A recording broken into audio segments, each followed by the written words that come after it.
नुकसानाची. त्याच पूर्व भागातील मल्लेवाडी, एरंडोली या भागात अवकाळी पावसाने जोरदार हजेरी लावत शेतकऱ्यांचे मोठे नुकसान केले आहे. वादळी वाऱ्यासह येणाऱ्या पावसाने शेतकऱ्यांचे कंबरडेच मोडल्या असल्याच्या प्रतिक्रिया शेतकऱ्यांमधून येत आहेत.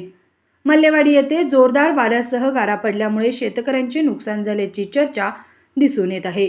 नुकतेच द्राक्ष, शाळू, केळी, मका, आंबा, ढबू मिरची अशा पिकांवर गारपीट झाल्यामुळे या पिकांचे नुकसान झाले आहे. मार्च महिना सुरू असल्यामुळे अनेक शेतकऱ्यांना सोसायटी, बँका यांची कर्ज भरण्यासाठी फोन येत आहेत.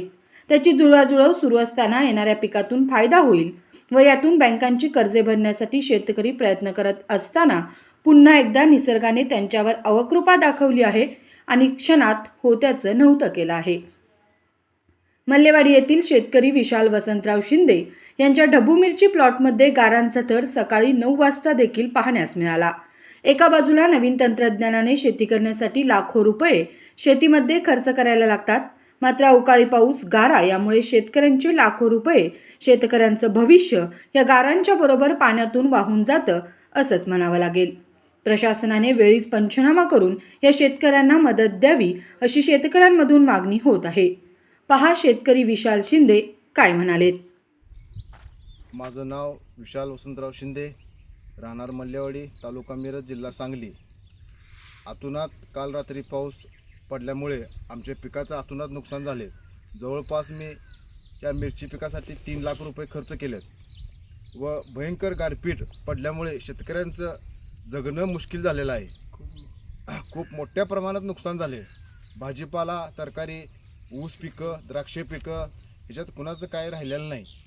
मोठ्या प्रमाणात नुकसान झाल्यामुळं आम्ही करायचं काय? शेतकरी हतबल झालेला आहे. या निसर्गामुळे व अवकाळी पावसामुळे मोठ्या प्रमाणात नुकसान झाले. हे गारांचं प्रमाण बघा. आज जवळजवळ 15 तास झाले. काल 7 वाजता गार पडल्या, आज 10 वाजले तर अजूनही गार अशी आहे. रानात अशी गार शिल्लक राहिलेली आहे. सगळं 1 एकरामध्ये सगळं शिल्लक राहिलेलं आहे.